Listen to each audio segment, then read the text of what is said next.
अपने शोध के दौरान एक समुद्री जीव विज्ञानी ने पानी से भरे एक बड़े टैंक में शार्क को डाला।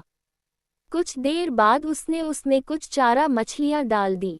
चारा मछलियों को देखते ही शार्क तुरंत तैरकर उनकी ओर गई और उन्हें खा लिया। समुद्री जीव विज्ञानी ने कुछ और चारा मछलियां टैंक में डाली और वे भी तुरंत शार्क का आहार बन गईं।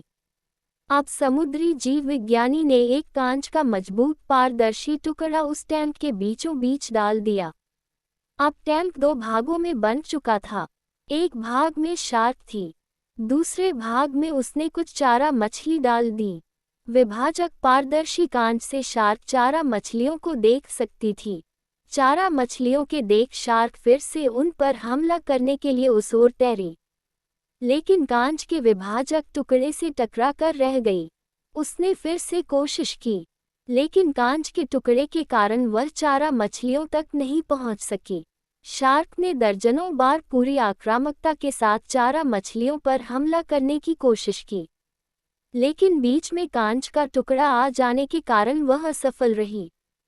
कई दिनों तक शार्क उन कांच के विभाजक के पार जाने का प्रयास करती रही, लेकिन सफल न हो सकी। अंततः थक हारकर उसने एक दिन हमला करना छोड़ दिया और टैंक के अपने भाग में रहने लगी।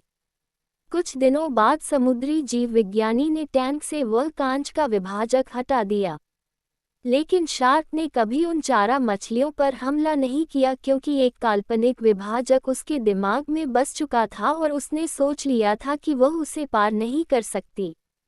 जीवन में असफलता का सामना करते करते कई बार हम अंदर से टूट जाते हैं और हार मान लेते हैं। हम सोच लेते हैं कि अब चाहे कितनी भी कोशिश कर लें, सफलता हासिल करना नामुमकिन है और उसके बाद हम कभी कोशिश ही नहीं करते।